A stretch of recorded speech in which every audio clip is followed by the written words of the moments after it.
Hello, friends, and welcome to In the Know, your 25-minute deep dive into the biggest topics impacting the workplace today. I'm JD, the Chief Learning Architect at Axonify, and we have an awesome show lined up for you today. We're hanging out with David Kelly, CEO of the Learning Guild, who's here to talk about the state of professional events and help you spend your development dollars more wisely. But first, let's celebrate an awesome story that's coming to us from a Winn-Dixie grocery store in Montgomery, Alabama.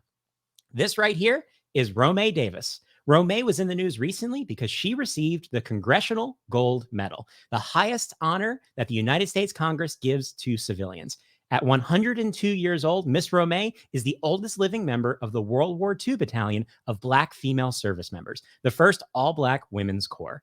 She joined Southeastern Grocers at the age of 80 and has since been honored by the organization with the establishment of the Romay Davis Belonging, Inclusion, and Diversity Grant Program.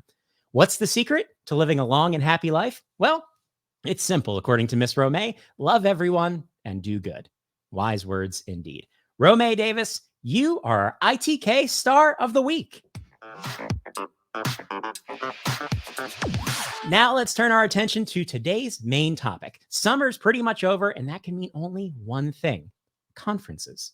There are lots of events, both online and in person, coming up over the next couple of months, and we want to help make sure that you get the most out of your investment in time and budget. So I went on LinkedIn and asked my network a question. What's one thing you wish you knew about conferences when you first started attending that would have improved your experiences?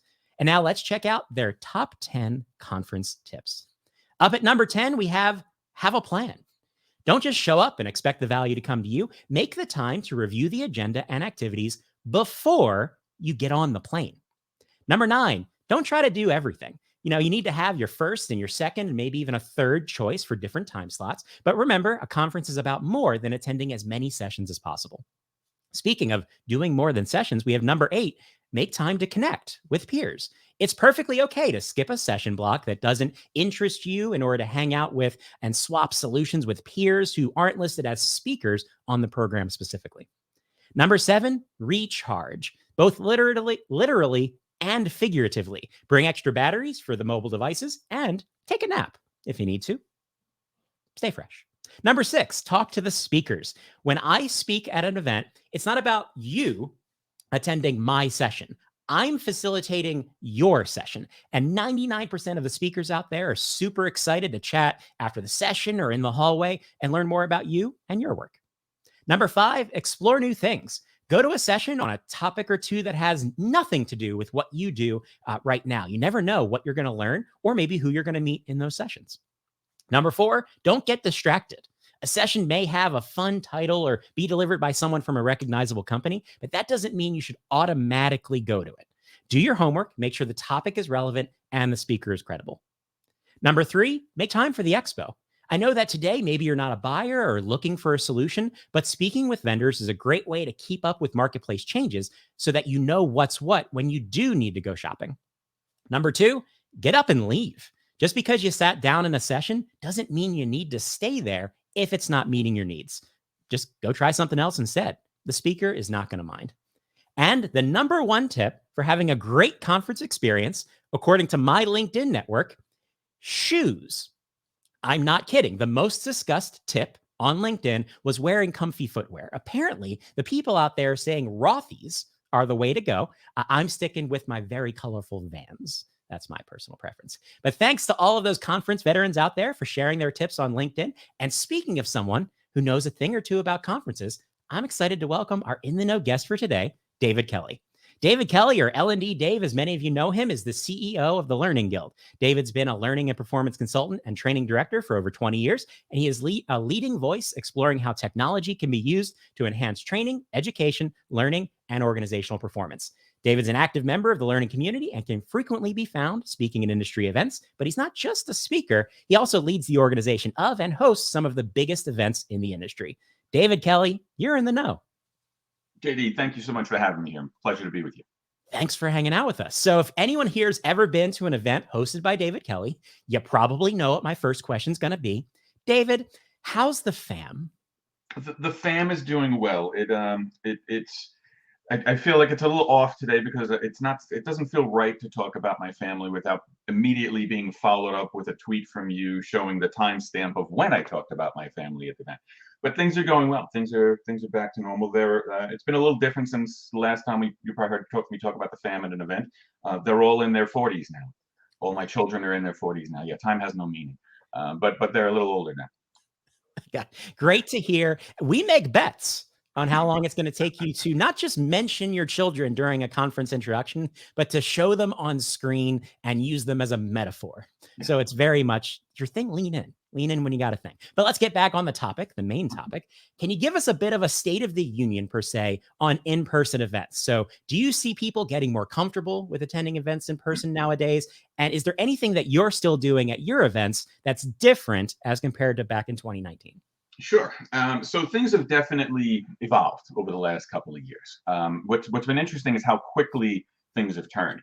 You take Learning Solutions last year, which was early in 2020, or early this year, early in 2022, and leading up to that event, we were still looking at what we were looking at in 2021 of what sort of protocols are we going to have in place, how are we going to create a safe and comfortable environment for people. And then very quickly, the environment changed around vaccines and people's comfort levels. And we noticed that our attendees were less concerned about how you're going to keep us safe and more concerned with, well, are you going to require protocols? Are you going to put things in place? So people are a lot more comfortable traveling. People are a lot more comfortable getting back out there. There is no question that there is a growing desire to be out there and connect with one another. Some of the stuff that we've been doing that has shaped things a little bit differently. Some of the protocols, as I mentioned, we haven't felt the need to put in place anymore, but we're still looking at it through the lens of where are people at? What are people comfortable with? So just a simple example of what we're doing is a lot of the rooms that we have, we overset. We generally put our rooms together and historically put our rooms together for the amount of people that we expect to be there. We do a lot of research to find out how many people are going to attend each session and try to put each room together and an appropriate level of seating so that the energy is right now. But we're still doing things a little bit differently, oversetting rooms so that people can sit where they may or may not be comfortable. They may not necessarily be comfortable sitting right next to someone or a seat with just a seat behind. They might want a little bit more distance. And we set rooms appropriately so that people can sit where they are comfortable. So that's just like one small thing that we do differently. But we are rapidly seeing events getting back to what they were pre-pandemic levels, both in terms of the structure and in terms of the appetite that people have for them. Actually, I still want to have a conversation with the person who created the chairs that connect to one another in a conference space, because I don't like that person. He should have created a buffer item that goes between the chairs so that you have elbow room. It's like an airplane in there sometimes. So it's great to hear space is being used effectively. So that leads me to the big question that I think everyone has top of mind when it comes to conferences. I can watch really cool shows and conversations like this online. I can attend online conferences without leaving the chair. A lot of that online content is free. So the question is, why should I get on an airplane, pay for a hotel, and do all of that, kind of take time away from work in order to attend a conference in person? Sure. So there's a number of reasons, and I think your top 10 list hit on a number of them. But the first and foremost one that I would throw on the list is people. Online events, you don't connect with people the same way you do at an in-person event. A lot of the biggest learning and impact that a conference has doesn't necessarily come from the content, although it's built around the content. You can get, to your point, content a lot of different places, but you can't get the people the same way. I mean, I would argue even the conversation we're having here today probably doesn't exist if it wasn't for the conferences, both in terms of the roles that each of us are in today, the relationship that you and I have. We've connected online, but most of the friendship and relationships we have and the professional development that we've had that led us to where we are today have come through the in-person conferences, and that largely has come through the people. A lot of the learning that you do and a lot of the resources that you take with you that enable you to take the content and put it into practice is coming through the people that you connect with. So the people is the biggest thing. Another thing, and I was glad to see this on your top 10 list that you mentioned at the beginning, that is really unique about an in-person conference is it's easier when you go for an online event, you're pretty much going for the content. But when you're at an in-person conference, you have the ability to find solutions to your problems easier. A lot of that is done through people. A lot of that is done through the expo. that you can just go in and you can browse and speak to the vendors and share the challenges that your organization is having and find the solutions that can help your organization's strategy and such. You don't get that quite as much as an online event. And the other piece that I, excuse me, that I loved hearing in your top 10 list that I think I would add is important, is it's easier at an in-person conference, in my opinion, to extend beyond your comfort zone, to see the stuff we all have the blinders on of what I do and what I need to do what I need to learn to do my job better. But growth comes from going outside of what you do every day and what your comfort zone is. So finding the opportunities to extend it and indulge your curiosities, you have more space to do that at an in-person conference. And the last thing I would add, in the interest of time, is your professional development can be very much advanced by going to conferences, by becoming a contributor. I mean, you can contribute in an online event through comments and such, but it doesn't give you the visibility that speaking at an event or even just being a participant, an active participant in an event, gets you that visibility where you get these connections, you get these relationships that serve you to drive your career better. First, I enjoy that you made it an origin story. In terms of, you're correct in the fact that the first time I ever had a conversation with my boss at Exonify about joining Exonify was at a conference that I was speaking at the time. So there's that. And I can say, as someone who engages in a large number of events and speaks at almost all of the events I attend, I've yet to find an experience that allows for those accidental interactions, right? In order to interact with people in an online setting, I find it needs to be very purposeful. I need to do a lot of research to understand who's around and target messaging and try to overcome the noise. And people get messages on online platforms for a whole bunch of reasons that they probably don't want to get them. Just saying, I can't bump into somebody. I can't say, oh, look, they're here and they're talking about something really interesting. That doesn't tend to get replicated online. So I agree with that sentiment entirely. So to kind of follow up on that question, I'm interested to see, as someone who hosts some of the most popular and largest events in the industry, how has the last couple of years influence the way you think about the role that conferences play within professional development, within the community? Has that evolved?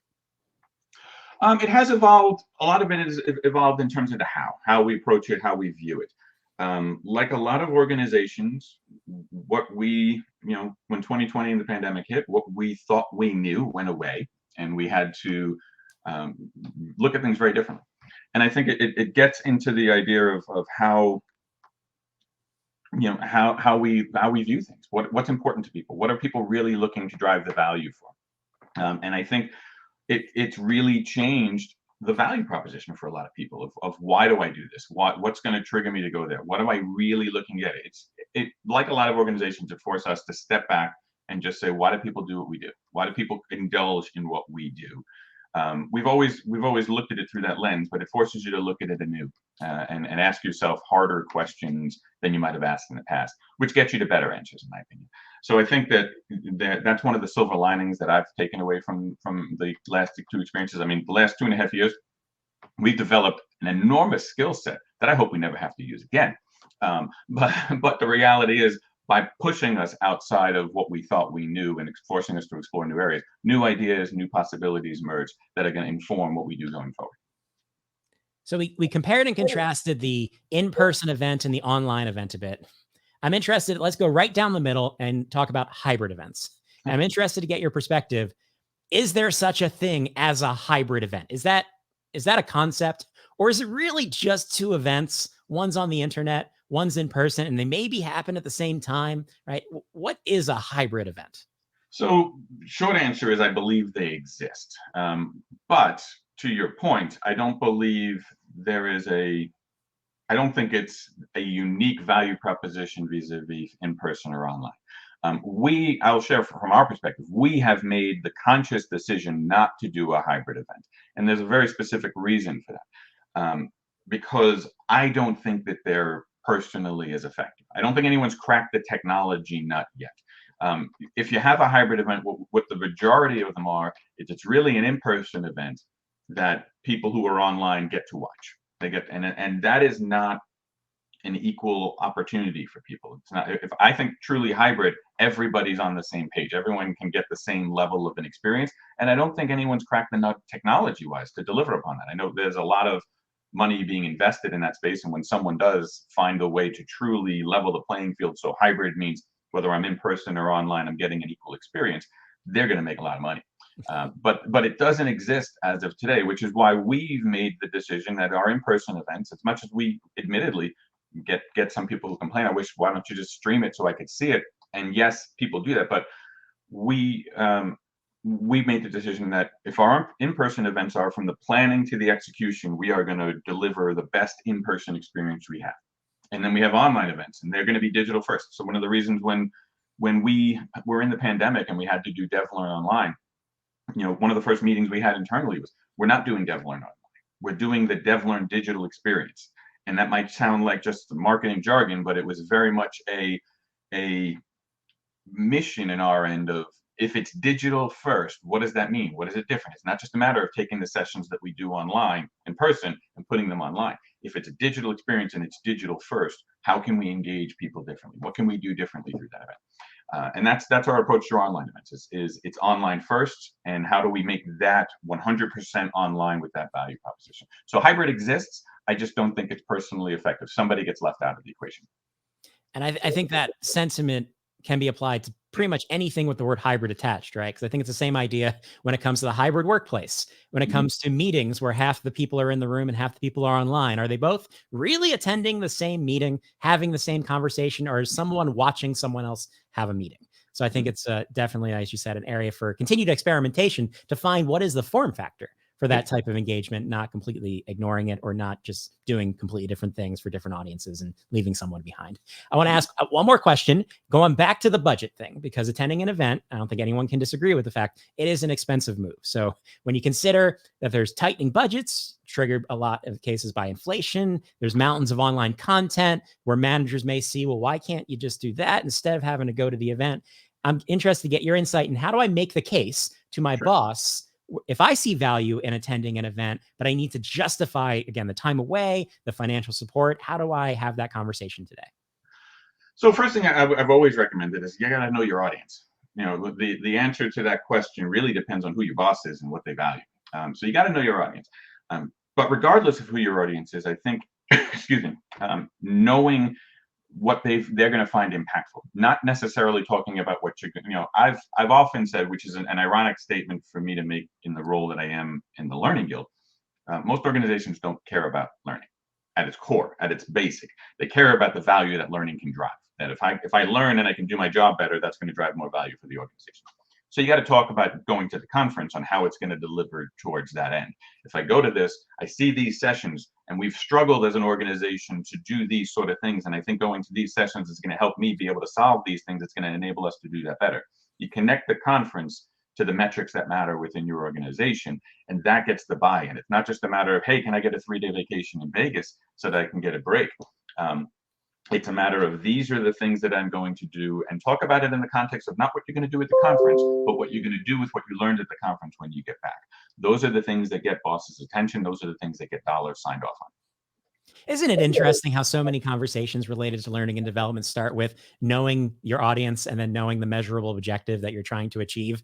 It's like it's the core, or should be the core, of everything we do. That said, I come at it from a slightly different perspective, where I go to people and say, I don't want to go to Las Vegas, but it would probably be a good idea if I did. That's nothing wrong with Las Vegas. That's just me, not my town. But before I let you go, David Kelly, I know you have 2 events coming up very soon, very big, popular events. I want to give you an opportunity to plug those events, let people know what's going on at DevLearn in October in Las Vegas, as well as Learning 2022 in November, right here down the street from me in Orlando. But I can't just give you the free ad time. I got to charge for this, primo air slot we've got here.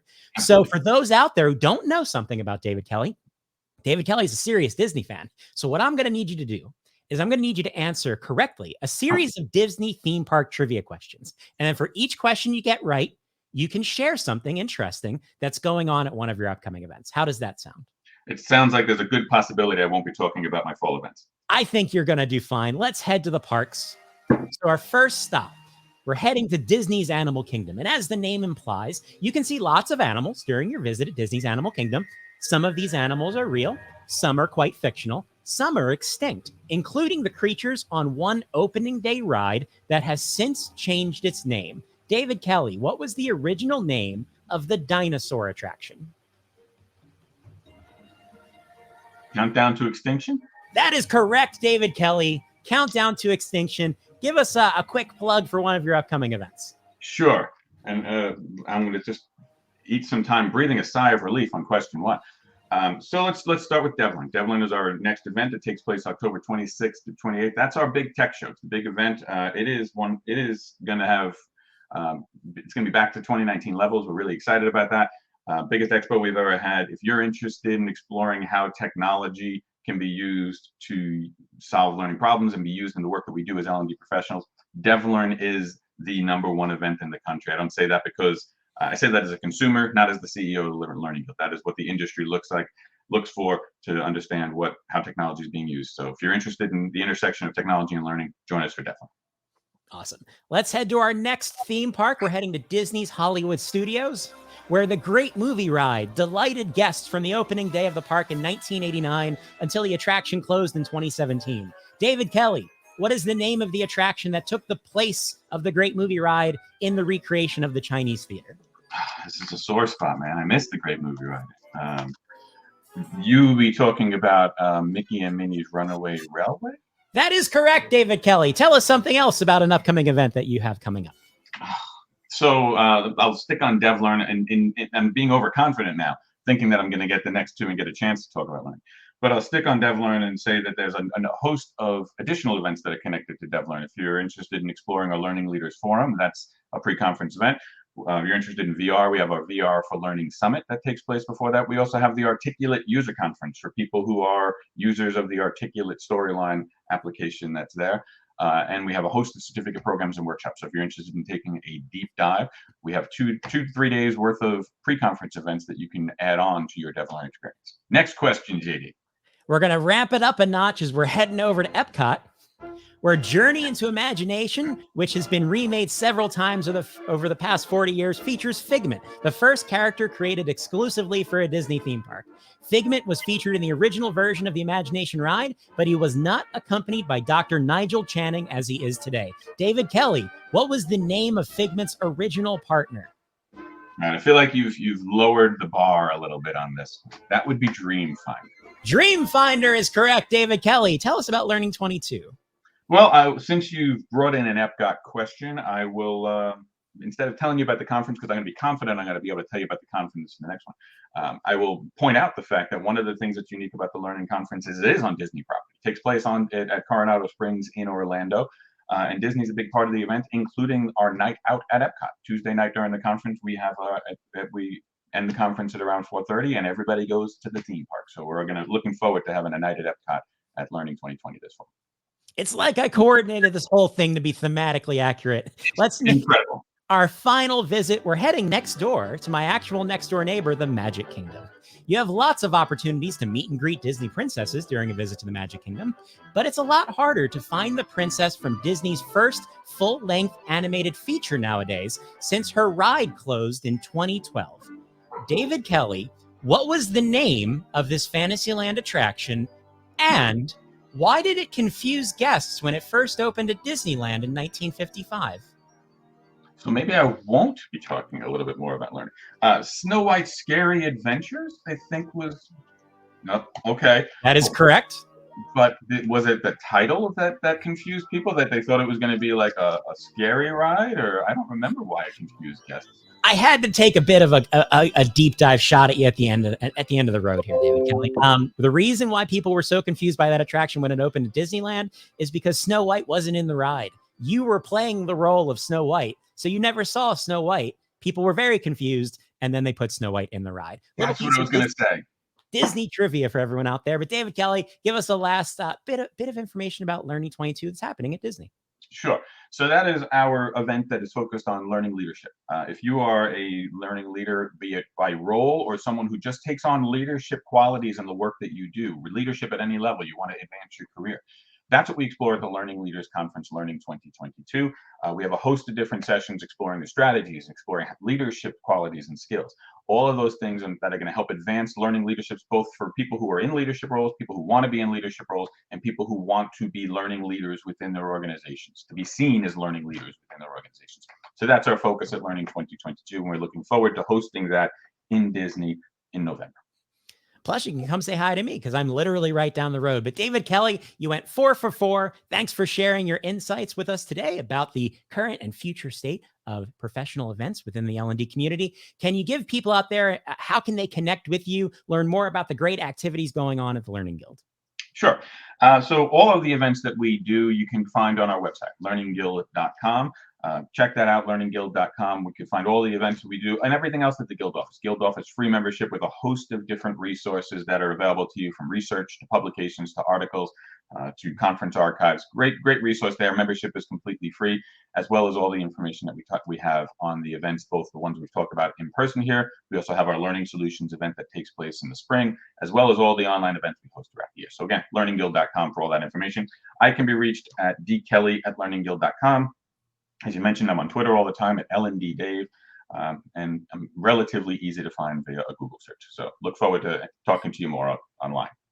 Awesome. Thanks so much again, David Kelly, for sharing your insights with us today. And thanks so much to everyone out there for joining us for today's show. If you enjoyed this conversation, be sure to give us a like and a follow on LinkedIn. You can also check out the entire collection of In the Know episodes on the Exonify YouTube channel. And if audio is more your thing, listen to the podcast version of In the Know with Exonify on your favorite podcast app.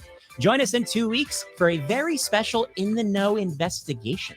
We're going to figure out what it takes to finally fix learning measurement. And there's only one person who can help us do it. Kevin M. Yates, the L&D detective, will be here to separate fact from fiction when it comes to measuring learning impact. So polish up your magnifying glass, prepare that trench coat as we solve perhaps the biggest learning puzzle of them all, measurement, on Wednesday, September 28th at 11:30 a.m. Eastern Time. Until then, I've been JD. Now you're in the know, and always remember to ask yourself the important questions. Like, why isn't the number 11 pronounced 1T1? I'll see you next time.